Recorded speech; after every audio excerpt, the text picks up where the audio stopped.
የኢትዮጵያ ሕዝባዊ አብዮታዊ ፓርቲ ኢህአፓ እየተዘጋጀ የሚቀርብ ፍኖተ ዲሞክራሲ የኢትዮጵያ አንድነት ድምፅ ነው። ጤና ይስጥልኝ፣ እንደምን አመሻችሁ አድማጮቻችን። ዛሬ ማክሰኞ ሚያዝያ 28 ቀን 2017 ዓ.ም ነው። የደምቢ ዶሎ ዩኒቨርሲቲ ተማሪዎች የነበሩትና በአክራሪ የኦሮሞ አሸባሪዎች የታገቱት ተማሪዎች ጉዳይ እስካሁን እልባትን አላገኘም። ብዙዎቹ ልጃገረዶች የሆኑት እነዚህ የአማራ ወጣቶች ከታገቱ ረቡዕ የካቲት 19 ቀን 1932 ቀናት አለፋቸው። የወጣቶቹ ሰቆቃ ያብቃ እንበል። እስከ መቼ ድረስ በዚህ ይዘለቃል? ኧረ በዚህ ቁም፣ ያለፈው ይበቃል። ዝግጅታችንን የምንጀምረው የተናቀ ሰፈር በአህያ ይወረራል በሚል ርዕስ በቀረበ የፍኖተ ዴሞክራሲ ሀተታ ነው። ከዚያም በአሜሪካን ሀገር በዓመት 4 ጊዜ ይታተም የነበረ ሰምና ወርቅ መጽሔት ላይ በመስከረም ወር 1981 ዓመተ ምህረት ከኢያሱ ጎርፉ የቀረበውን ኢትዮጵያ የሚለው ቃል እውነተኛ ትርጉምን እናሰማለን። በመጨረሻም ጅማሬው ያላማረ ፍጻሜው መረረ በሚል ርዕስ ከህይወት አሰፋ በቀረበ ጽሑፍ የዛሬ ዝግጅታችን ፍጻሜ ይሆናል።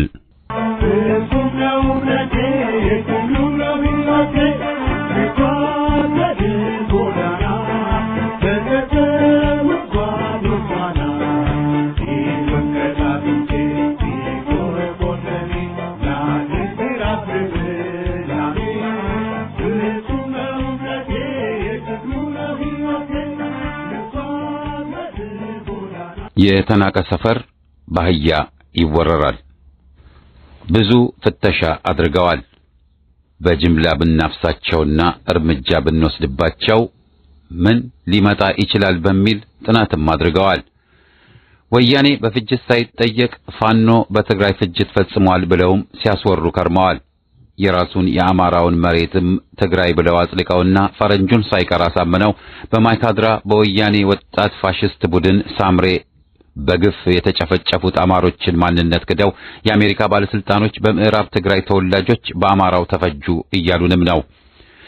በዚህ ያየነው በዚያ ኢትዮጵያን ለማዳከም ላላቸው እቅድ አማራው፣ አፋሩ ወዘተ እንደ እንቅፋት ተፈርጆና መመታተም እንዳለበት ወስነው ያሉ ናቸውና ጊዜ ጠብቀው ያመቸናል ሲሉ ቀን ጠብቀው በህዝቡ ላይ ተነስተዋል።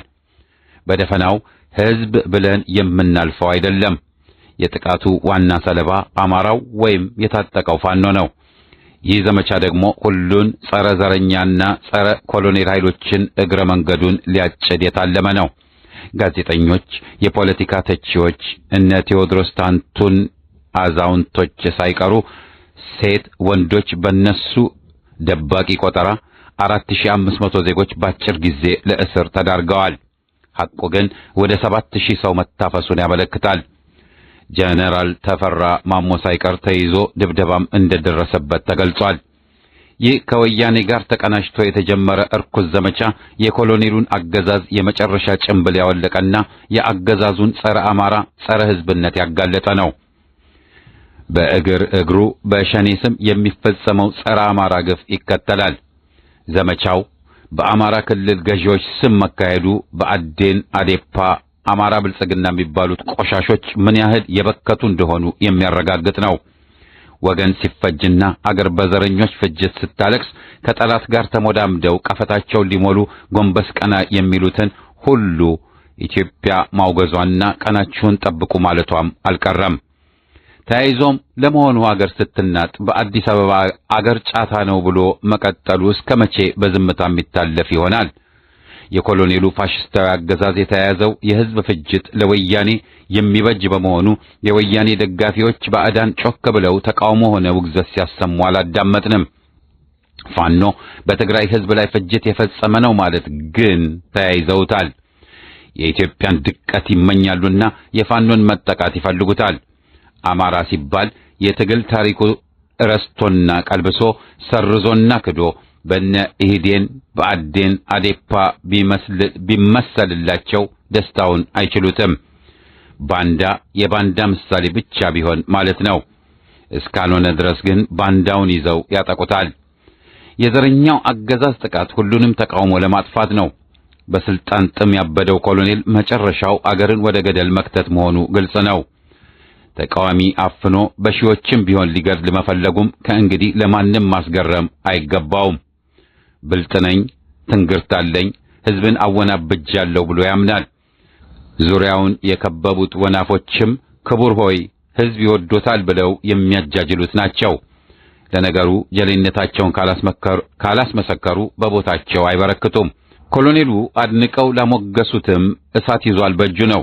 ኢትዮጵያን ያልጠላና ከርሱን ያላስቀደመ ኮሎኔል ግራኝና ዘረኛ አገዛዙን ሊያወድስ አይችልም።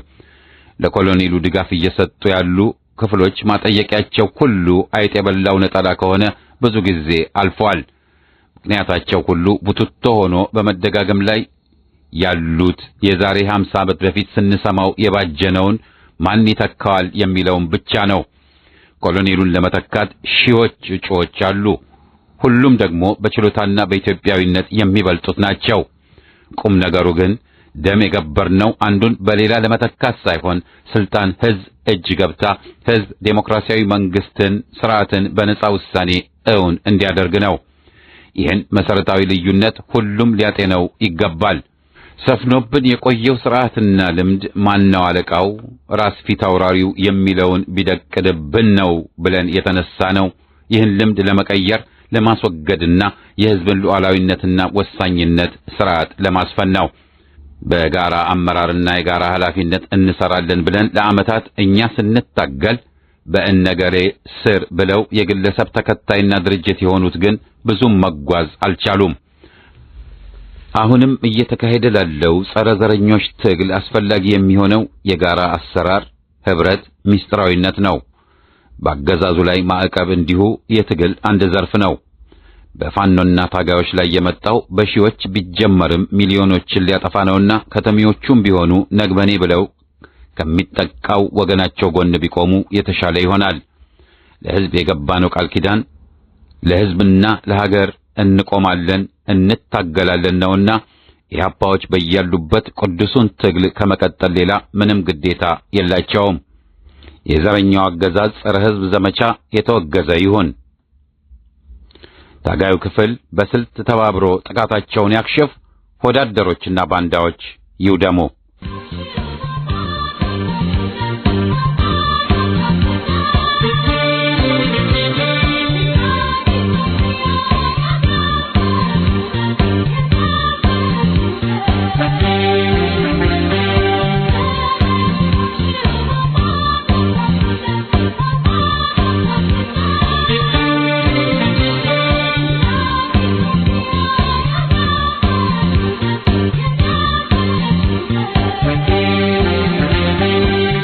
ኢትዮጵያ የሚለው ቃል እውነተኛ ትርጉም ከኢያሱ ጎርፉ። ኢትዮጵያ የሚለው ቃል ምን ማለት ነው? ከወዴትስ የመጣ ቃል ነው? በታሪክ ቃሉ የተመዘገበው ከመቼ ጀምሮ ነው? ወዘተ የሚሉት ጥያቄዎች በየጊዜው ሲነሱና ብዙዎችን ሲያከራክሩ ይገኛሉ። የሚሰጡት መልሶች ግን አጥጋቢ አይደሉም። እንዲያውም አልፎ አልፎ ጥራዝ ነጠቅና የተዛባ የተሳሳተ መልስ ሲሰጥ እንሰማለን። ይህንን ለማረምና ለማስተካከል በማለትም የሚቀጥለውን ጽሑፍ ለመጻፍ የቃሉን አመጣጥ ለመመርመርና ምንጩንም ለማግኘት ተነሳን። ጥራዝ ነጠቅ ብለን የምንቆጥረው ትንተና ኢትዮጵያ የሚለው ቃል ኢትዮጵ ከሚለው የግሪክ ቃል የመጣ ነው፣ ትርጉምም ጥቁር ቆዳ ያለው ማለት ነው የሚለውን ወይንም ተመሳሳይ ጥልቀት የሌለውን ገለጻ ነው። በግሪክ ስነ ጽሑፍ ብንመለከት አይነ ስውሩ ሆሜር በተረከው የኢሊያድና የኦዲሲ ታሪክ እየደጋገመ ዜውስ የተባለው የአማልክት ጌታ ወደ እግዚአብሔር ፈሪዎች አገር ወደ ኢትዮጵያ ሲሄድ በታላቅ አቀባበልና በብዙ የፍሪዳዎች መስዋዕት ይቀበሉታል እያለ በማድነቅና በማጋነን ተናግሯል። ይህ የሆነው ግን በታሪክ አምድ ዘመኑ አጭር ነው። የግሪክ ስልጣኔ ከፍተኛ ደረጃ ላይ የደረሰው በአምስተኛውና በስድስተኛው መቶ ክፍለ ዘመን ከክርስቶስ ልደት በፊት ሲሆን ከዚያ ቀደም ብለን 1 ወይም 2000 ዘመን ከክርስቶስ ልደት በፊት ብንመለከት ግን የግሪክ ስልጣኔ ሆነ የግሪክ ቋንቋ ገና በታሪክ ገጽ ያልተለመደ ሆኖ እናገኘዋለን። የዚሁ አይነት ተመሳሳይ ጥራዝ ነጠቅ ትንተናም ኒግሮ የሚለው ቃል የተገኘው ከላቲን ኒግራ ከሚለው ቃል ሲሆን ትርጉሙም ጥቁር ማለት ነው የሚለው አይነት ነው። እንግዲያውስ ባደረግነው ምርምር በእነዚህ ጠለቅ ያለ አመለካከት አለው ብለን የምናምንበት ገለጻ ከዚህ ቀጥለን እናቀርባለን። ኢትዮጵያ የሚለው ቃል ለመጀመሪያ ጊዜ በጽሑፍ የምናገኘው በመጽሐፍ ቅዱስ ሲሆን ይኸውም ሙሴ ኢትዮጵያዊት ሴት ሚስት በማግባቱ ወንድሙ አሮንና እህቱ ማርያም እንደተጣሉት የሚዘረዝረው ታሪክ ላይ ነው። ኦሪት ዘኍልቍ ምዕራፍ 12 ቁጥር 1። እንግዲያውስ በታሪክ ቆጠራ ግምት የእስራኤል ልጆች ከግብጽ አገር በሙሴ መሪነት የወጡበት ዘመን ከ1500 እስከ 2000 ዘመን ከክርስቶስ በፊት እንደሆነ ይገመታል። ታዲያ ይህ ሙሴ ለሚስትነት ያገባት ሴት ኢትዮጵያዊት ተብላ ከተጠራች ኢትዮጵያዊነት በመልክ፣ በቋንቋ፣ በባህል እንዲሁም በመሳሰሉት መለዮዎች የሚታወቅ ዘርና ሕዝብ ሆኖ ከዚያ በፊት ለብዙ ዘመናት መቆየቱ አያጠራጠርም። በነገራችን ላይ ይህ የባዕድ ሚስት አገባህ ተብሎ በቤተሰብ ውስጥ የሚነሳው ችግር ከጥንት የቆየ ጉዳይ ይመስላል። አንዳንድ ሰዎች በመጽሐፍ ቅዱስ ኢትዮጵያ ብሎ ሲጠቀስ የሆነ ሌላ ሀገር እንጂ ያሁኑን ኢትዮጵያ አይደለም፣ ወደ የመንና ወደ አረብ ሀገር በኩል ያለ ሌላ ሀገር ነበር የሚሉ አሉ።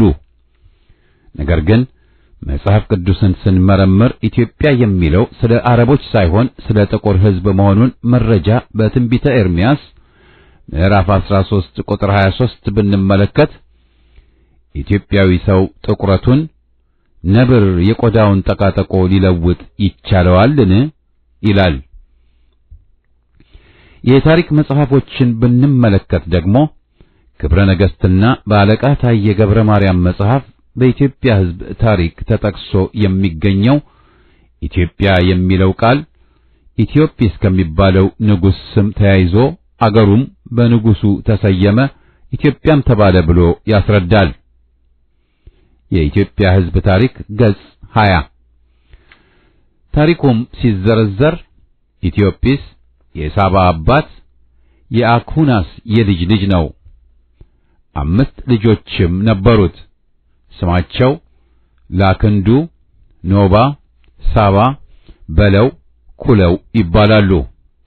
ከነዚህ ታላቁ ላክንዱ የአባቱን የኢትዮጵስን ዙፋን ሲወርስ ሌሎቹ በዙሪያው የነበሩትን አገሮች ይገዙ እንደነበር ያስረዳል። ይሄ ሁሉ የቅዱሳት መጻሕፍትና የሀገር ቋሚ ጽሑፍ ታሪክ እያለ ታዲያ ኢትዮጵያ የሚለውን ቃል ከግሪክ ተገኘ ማለት የፊቱን ወደ ኋላ የኋላውን ወደፊት ማዟዟር ስለሆነብን ነው ጥራዝ ነጠቅ ብለን ያልነው።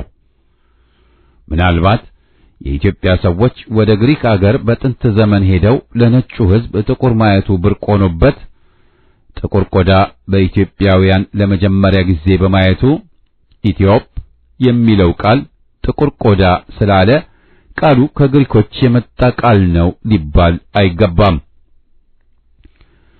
ኢትዮጵያ የሚለው ቃል ትርጉም ምን ማለት ነው?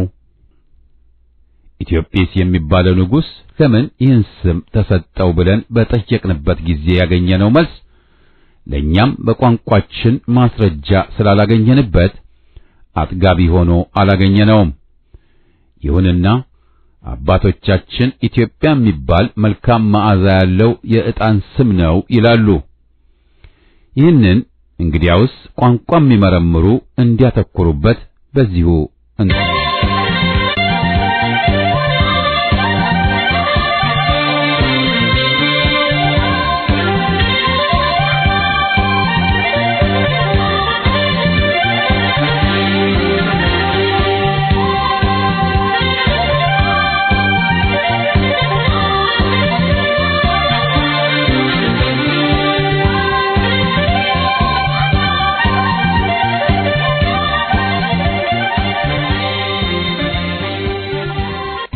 ጅማሬው ያላማረ ፍጻሜው መረረ። ከህይወት አሰፋ። ትግል ሲባል በጀርባ ወይም በትከሻ ተሸክመውት ሲከብድ የሚያራግፉት ቁስ አካላዊ የሸቀጥ ዕቃ ሳይሆን የቃል ኪዳንን ድርሳን ልብ ውስጥ አትሞ የጽናትን የቋጠሮ ገመድ በማጥበቅ በመራር የአርበኞች ተጋድሎ የሕዝብን አደራ መወጣት ማለት ነው። በዚህ ረገድ ለዘመናት እያየን የመጣነውን የትግል ተጨባጭ ሁኔታ ብንመረምር ብዙውን ጊዜ ፍጻሜው ገና አቀበቱን ሳይጀምር ሜዳው ላይ እየሆነ መቆየቱ የሚታወቅ ሲሆን ሰበቡ ደግሞ አመሰራረቱና የተቀመጠለት ዓላማ ሕዝባዊነትን የተላበሰ የቅን መንገድ ባለመሆኑ እንደሆነ ትግሉን ትግል ሳያደርጉት ከቆዩት ምክንያቶቹ መካከል ይሄን በዋናነት ልንወስድ እንችላለን። በተደጋጋሚ እንደታየውም ታጋይ ድርጅት ተብዬዎች የሕዝብን ብሶት አስታከው የስውር ዓላማቸውን ለማሳካት ሲሉ የይስሙላ የትግል ቦሏቸውን በመለጠፍ የሕዝብ ልጆችን ካስፈጁና አገርን ለቀውስ ከዳረጉ በኋላ አልሳካ ሲላቸው ፍጻሜያቸውን የሕዝብ ጠላት ከሆነ ፋሽስት አገዛዝ ጋር መለጠፍ አሊያም ደግሞ ድራሻቸውን አጥፍተው ታሪክ ሊረሳው የማይችለውን በደል ይፈጽሙና ዘር ማንዘራቸውን ይዘው ጥርግ ይላሉ። የዚህ አይነቱ ትግል ቅርጽና ይዘቱ ሲታይ ደግሞ በስልጣንና በግል ጥቅመኝነት ላይ የተመሰረተ ሆኖ የጥቂት ግለሰቦችን ሕሊና ያሳወረ እንደሆነ በጅምላ ሲከተሏቸው የኖሩት ጀሌዎቻቸው ሊመሰክሩ ይችላሉ። በነ ዶክተር ብርሃኑ ነጋና በነ ነአምን ዘለቀ ወይም በነ ባሮ ቱምሳና በነ ዳውድ ኢብሳ አሊያም ደግሞ በነ ዶክተር ነገደ ጎበዜና በነ ኃይሌ ፊዳ ይመሩ የነበሩት የአጥፊ ቡድኖች ለዚህ ዋነኛ ማሳያዎች ይሆናሉ። አገር ገነጣጥለው ሕዝብን እርስ በርሱ በማጫረስ ስልጣን ለመጨበጥ በረሃ የወጡ የእፉኝት ልጆችም ተሳካላቸውና መለስንና ኢሳይያስን ፊታውራሪያቸው አድርገው ለሶስት አስርት ዓመት ያክል ሲፈነጩብን መኖራቸውን ሻዕቢያዎች ሊነግሩን ከቻሉ ወያኔዎች ደግሞ ምስክር ሊሆኑ ይችላሉ ብዬ አምናለሁ።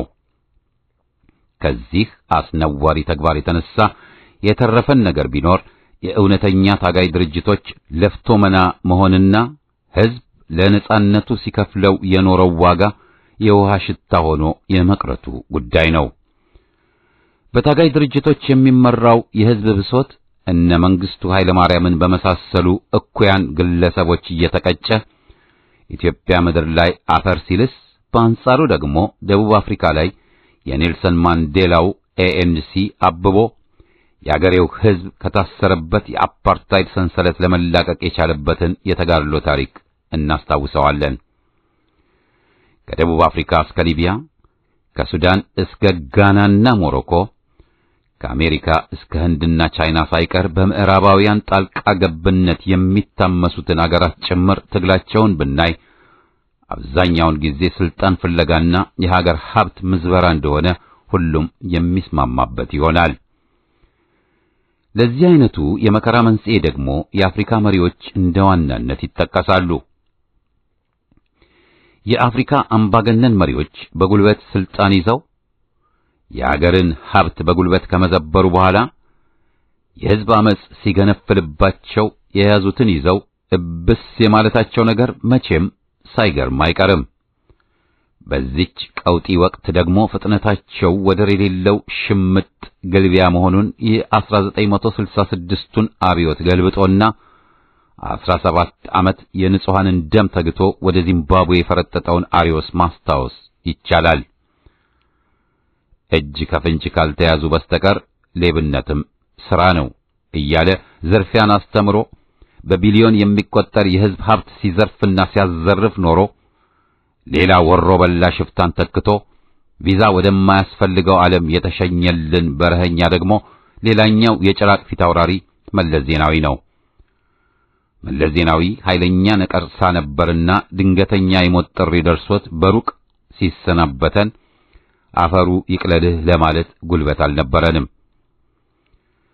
ሚስቱን ከኋላው እያስከተለ የዘረፈውን አንጡራ የአገር ሀብት ሳይበላው ድንገተኛ ደራሽ ሞት ይዞልን መሄዱ ደግሞ ከኢትዮጵያ ትንሣኤ ጋር አዛምደን ክስተቱን ይበል ለማለት በተገደድንበት አጋጣሚ እግረ እርጥቡ ለገሰ ዜናዊ እነስዩም መስፍንንም ጠርቶ ይዞልን ሲሄድ የቀሩትንም ገላግለን ብለናል። በዚህም ረገድ በጽንፈኝነት የሰከሩት ባለጊዜዎችም ቢሆኑ የአዴፓ ፈረሶችን ጋልበው የሼክ ሁሴንን አገር እያመሷት መሆኑን ላይ የዜጋ ሁሉ ከላይ ያሰፈርኩት ስለት ተገቢያቸው መሆኑን ከጥቂቶች በቀር ብዙሃኑ ሊቀበለው ይችላል ብዬ አምናለሁ። እነኚህን ዲያብሎሶች በሞት መገላገል ማለት ደግሞ ትልቅ የምስራች ቢሆንልንም ኢትዮጵያዊ ጨዋነትም ይሁን በሌላ ምክንያት የአረመኔ ገዢዎችን ጭቆና በመዘንጋት ነጠላ ዘቅዝቆ የሐዘን እንባ ሲራጭ የሚውለውን የህብረተሰብ ክፍል ማየቱ የተለመደ እንደሆነ በመለስ ዜናዊ ሞት ጊዜ ያየነው ታሪክ ነው። እንደ ውሻ ተጎትቶ መቀበር የነበረበት አውሬ በተጠየፋት ሰንደቅ ዓላማችን ክብር ተሰጥቶት ወደ መቃብር መውረዱ ቢያበሳጨንም በቀል ገንዘቡ ባልሆነው ሩህሩህ ህዝባችን ተሳትፎና በሟች ግብረ አበሮች አቀነባባሪነት የተከናወነ የየዋሆችና የመሰሪዎች ሴራ ድርጊት በመሆኑ ሁሉንም ነገር ታዝበን ከማለፍ ውጭ ሌላ አማራጭ አልነበረንምና አድርገነው አልፈናል።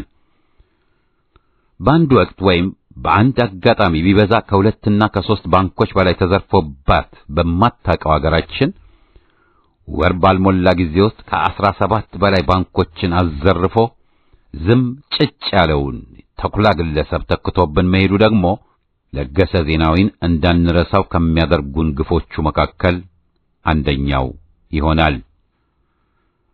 ፈጽሞ በልተውም ሆነ ዘርፈው የማይጠግቡትን ጅቦች አሰማርቶ አገር ባዶዋን እንድትቀር ማድረጉ ሳያንስ የዘረኝነትን እጽ ተክሎና ኮትኩቶ ለፍሬ ያበቃውን የጽንፈኝነት ምርት ሳያይ መሞቱ በወቅቱ ደስታችን ቢሆንም ደቀ መዛሙርቱ ከእርሱ የባሱ የአጋንንት ጭፍሮች ሆነው በሰይጣናዊ ተግባራቸው መከራን እያሳጨሉን መገኘታቸው ደግሞ ሌላኛው የመለስ ስጦታ መሆኑ ነው።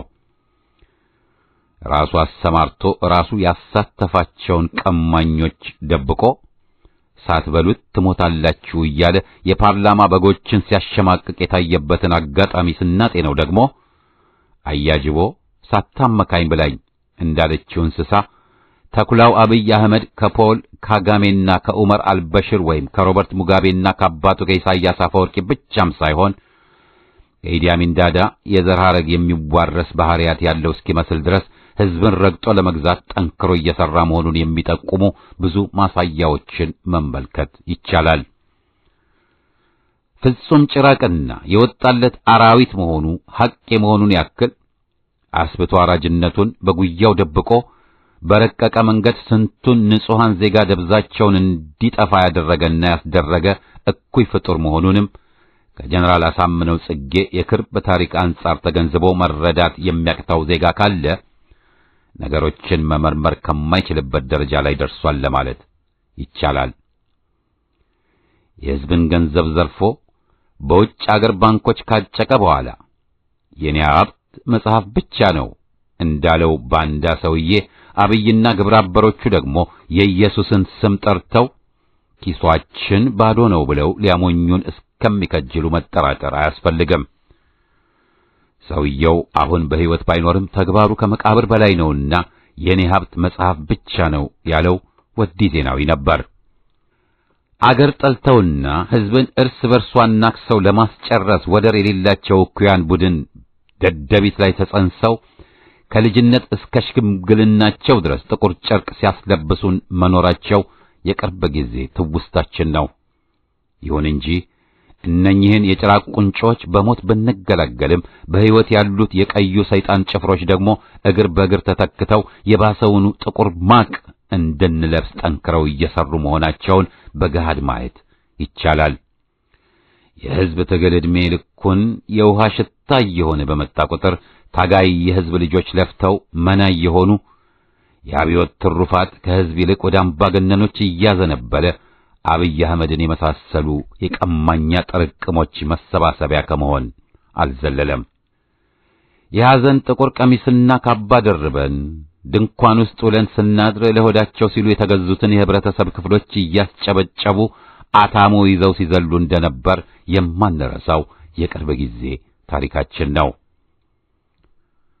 ንጹሑን የትግራይ ሕዝብ ባይመለከትም በማዕከላዊ የምርመራ ቢሮ ውስጥ ይፈጸም የነበረውን ግፍ ለጊዜው ላቆየውና ካዛንቺስ አካባቢ በአንድ ትልቅ የባለ ሀብትና የካድሬዎች መዝናኛ ሆቴል ውስጥ ለማሰቃያ በተሰራው ከመሬት በታች ማጎሪያ ታጋይ የሕዝብ ልጆችን እያሰቃዩ ከላይ በሆቴሉ ውስጥ ደግሞ ውስኪ እየተራጩ አታሞ ሲደልቁ የነበሩትን ሰካራም የቦዘኔ መንጋዎች በሕይወቴ የምረሳቸው አይመስለኝም። በዚህ ሆቴል ውስጥ የሁለት ዓለም ልጆች ላይና ታች ሆነው አምሽተው ያድሩበት በነበረበት ወቅት ያሰሙት የነበረውን የታጋይ ዜጎች ስቃይና የእብሪተኞች ጥጋብ እየዘገነነኝ አስታውሰዋለሁ። የተንኮልና የክፋት አባቶች የሆኑት መለስ ዜናዊና ስብሃት ነጋ ለጌታቸው አሰፋና እርሱን ለመሳሰሉ እባቦች የክፋትን መርዝ በጋቷቸው መጠን ለዚህኛው ቅጥረኛ ጋኔን ደግሞ የጽንፈኝነትን ቡራኬ ያሸክመው በላኩት መሰረት የግፍንና የበደልን ሸቀጥ እያራገፈብን ይገኛል። ግፍና ሰቆቃ ውርስ በሆነባት አገር አንዱ ሲሄድ ሌላው እየተተካ የበደል በትሩን ሲያሳርፍብን በቃኝ ማለትን ትተን መከራ እንዲፈራረቅብን የምናደርገው እኛው ራሳችንም ጭምር ስለሆነ ቋቅ ብሎን እስከሚያስተፋን ድረስ የምንጠብቅ ሕዝቦች ለመሆናችን ነጋሪ የሚያስፈልገን ከሆነ ፈጣሪ ይማረን እላለሁ። በሌላ በኩል አውሮፓውያን አፍሪካን ሲቀራመቱ የሐሳብ መነሻ ምክንያታቸው የአህጉሩን ሕዝብ በመርገጥ አንጡራ ሀብቱን ለመዝረፍ እንደነበር ዓይናቸውን ጨፍነው የቻሉትን ያክል ግፍ ፈጽመው ያለፉት የክፍለ ዘመኑ ግራዚያኖች ሊታወሱን የግድ ይላል። የጨለማውን ክፍለ ዓለም ራቁቱን አስቀርተው ሕዝቡን ያልተገባ ባርነት ከጫኑበት በኋላ ቅርስ ሳይቀር ማዕድናትንና የተፈጥሮ ሀብቱን በገፍ መዝብረዋል። ይህ ደግሞ ታሪክ ለዘመናት ሲዘግበው የኖረ የጥቁር ሕዝቦች የመከራ ድርሳን ስለሆነ የቀኝ ግዛት ዘመንን በርቀትም ቢሆን ማስታወሱ ተገቢ ይሆናል። ሲያመቻቸው በቀጥታ ሳያመቻቸው ደግሞ የእጅ አዙር ቅኝ ግዛት መርሃቸውን ነድፈው በስለላና ባፈና ካስማ በመወጠር ተገዥነቱን እንጂ እምቢተኝነቱን እንዳያሳይ ጥቁር ፊቱን በመሸፈን ለዘመናት ሲጨማለቁበት እንደነበር የብዙዎቹ የአፍሪካ ሀገራት ታሪክ ይመሰክራል። የቅኝ ገዢዎች ጉልበት እየተዳከመ ከመምጣቱ በፊት ኢትዮጵያ አርበኞቿን አሰልፋ ጣሊያንን ስትወጋ በአውሮፓ ሰማይ ላይ ጥቁር ዳመና ማንዣበቡን ተከትሎ የአፍሪካውያን የጨለማ ዘመን ሊገፍ ዕድል ያለው መሰለ።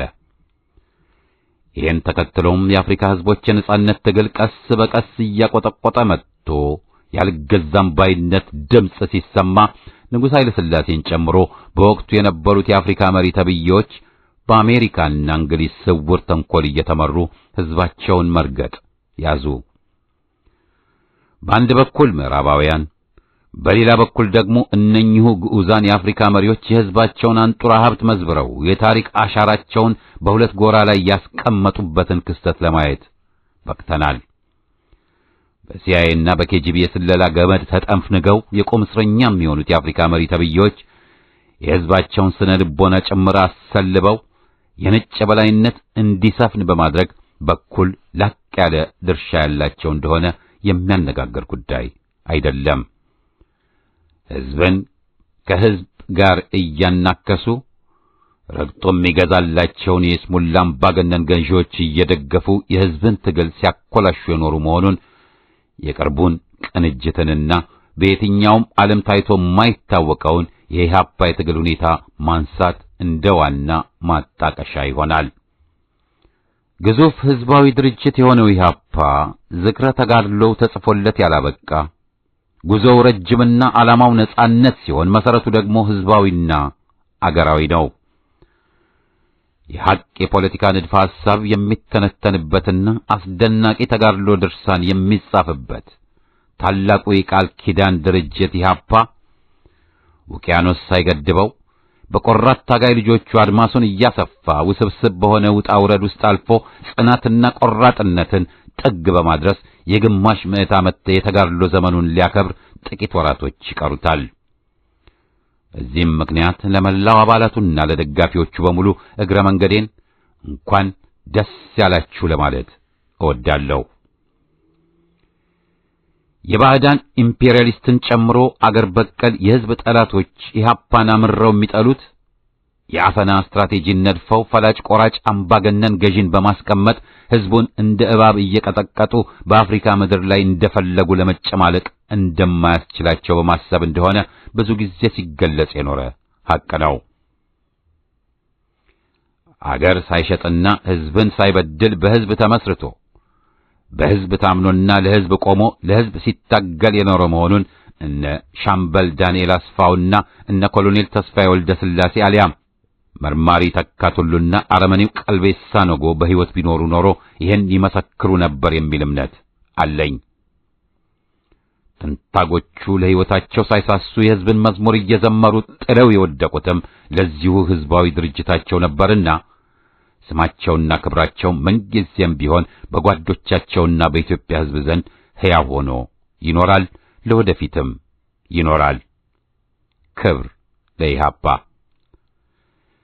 የናቸንፋለንን ቅኔ ተቀኝተው የተጋድሎን ዜማ ሲያዜሙ በዋሉበት የትግል ሜዳ ላይ ሲነገር የሚከብደው የፋሽስቶች ግፍ ሳይበግራቸውና ከቆሙለት ዓላማ ዝንፍ ሳይሉ ቃል ኪዳናቸውን ጠብቀው አደራን ለመወጣት ሲሉ በረጅሙ የመራራ የትግል ጉዞ ላይ ይገኛሉ። ታግለው በማታገል ረገድም አለ የተባለውን የመከራ ጽዋ ተጎንጭተው ለአረመኔዎቹ ለነሻለቃ አሊ ሙሳና ለነመላኩ ተፈራ ጡንቻ ሳይረቱ ከነምስጥራቸው ሕዝባዊ ሰማዕትነታቸውን ያስመሰከሩ እልፍ አላፍ ጓድ ተስፋዬ ደበሳዮችን አፍርቶ ከዚህ የደረሰ ድርጅት በመሆኑ አሁንም በድጋሚ እንኳን ደስ አላችሁ እላለሁ። ኢህአፓ በውስጡ የነበሩትን ሽንፍላዎች እያስወገደ ከሕዝብ ጠላቶች ጋር ሲተናነቅ የኖረበት ምክንያት የሕዝባዊ ትግል መርሆው ግቡን ይመታ ዘንድ በበሰለ የዴሞክራሲያዊ ሥርዓት ጽንሰ ሐሳብ ላይ በመንተራስ የፍትህን ፍልስፍና አስፍሮ እንጂ መብሰል ባቃጣቸው ጥሪ ፖለቲከኞች ተቦክቶ እንዳልሆነ ወዝሊጎችም ሆኑ መይሶኖች ሊናገሩለት ይችላሉ። ኢህአፓ ሲገነባ የነጌታቸው ሽበሺ ገመድ በሰረሰረው እጅና እግር ተረማምደው ትግሉን ባጣጧፉ ቆራት ታጋይ ጓዶች በተከፈለ የመስዋዕትነት ግብር እንጂ ሳይገረፉ ላበላብ ሆነው በሚቀባጥሩ ርብትብቶች እንዳልሆነ ዛሬ ሊሞግቱን ከተነሱ ተሳስታችኋል ልንላቸው እንወዳለን።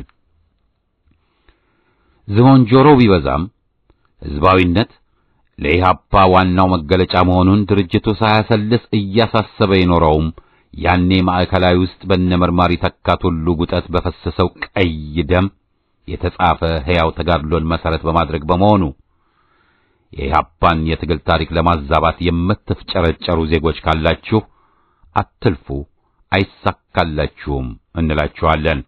ምክንያቱም ኢህአፓ ገና ከጅምሩ የሕዝብን የቃል ኪዳን ውል ሲያረጋግጥ እነ ዮሐንስ ብርሃኔን የመሰሉ እንቁ ልጆቹን በመገበር የጽናት ግንቡን አንጾ እንጂ ያሳመነው ጽጌን ደም ጠጥተው ጀነራል ተፈራ ማሞን ደግሞ ሊበሉ እንዳሰፈሰፉት አውሬዎች ብልጽግና የሚባል የአስብቶ አራጆች ፓርቲ አዋቅረው አይደለምና ነው።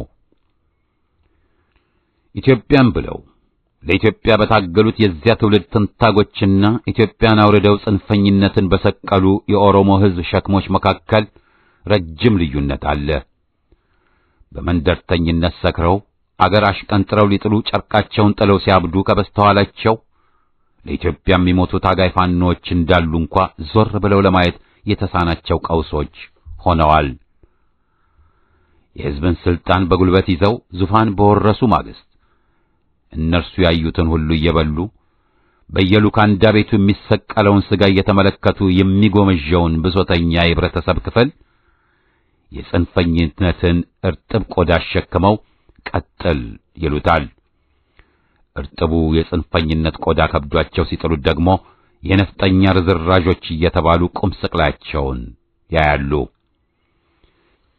ይህ እንግዲህ ኦነግን ጨምሮ ሻዕቢያና ወያኔ ባንድ ላይ ሆነው አዝርተው ያፈሱት የዘመኑ ግርድ ፖለቲካ እንደነበር ለዚያ ትውልድ ደንቃራ ሆነው ታጋይን ለሰው በላ አውሬ ከገበሩት አረመኔዎች መካከል ዕድሜ ልኩን ከመሰሪነት ሕይወት ሳይወጣ የኖረው ዶክተር ነገደ ጎበዜ ሊመሰክር ይችላል። በግራ ክንፍ ኃይል ታቅፈው የስሙላ መፈክር በማንሳት ከጀርባ ሆነው ያንደፋር ታጋይ ትውልድ ጭዳ ያስደረጉ አእምሮ በሲሮች ዛሬ ላይ አይደለም ለምድራዊ ፍርድ ለህሊና ፍርድ ለመቅረብ የተዘጋጁ አይደሉም። ይሄም ባልነነቀ ነበር። ነገር ግን ከወጣትነት እስከ ጎልማሳነት ዕድሜያቸው ድረስ ሲሸርቡት የኖሩት የተንኮል ድር እነርሱን ጠልፎና አገርን ጠፍንጎ ገደል አፋፍ ላይ ያደረሰ መሆኑን ለመገንዘብ ዝግጁ አለመሆናቸው ነው። ጅማሬው ያላማረ ፍጻሜው መረረ እንዲሉ ግራ ክንፉን ይዘው ለሕዝብ እንታገላለን በማለት የቁራ ጩኸትን ሲያስተጋቡ የነበሩት መይሶሮች ትግላቸው ሕዝባዊ ስላልነበር ስር የለቀቀ ዛፍ ሆኑና አወዳደቃቸው ሳያምር ተገንድሰው ለመውደቅ በቁ። መውደቃቸው ብቻም ሳይሆን አወዳደቃቸውም አያምርም ነበር። ይደግፈናል ያሉት ግንድም ቀስ በቀስ ስሩ እየተበላ ስለነበር ኮሎኔል ተስፋዬ ወልደ ሥላሴን ጨምሮ ሻምበል ፍስሐ ደስታና ፍቅረ ሥላሴ ወግደረስ ባሉበት ዳግም ላያቆጠቁጥ ለመገንደስ ደረሰ። ይሄን ታሪካቸውን ነው እንግዲህ ሻምበል ፍስሐ ደስታም ሆኑ ሌሎች የአረመኔው ኮሎኔል መንግስቱ አጫፋሪዎች የትግል ታሪኬ እያሉ መጽሐፍ የሚጽፉት። ድንቄም ታሪክ አበቃው።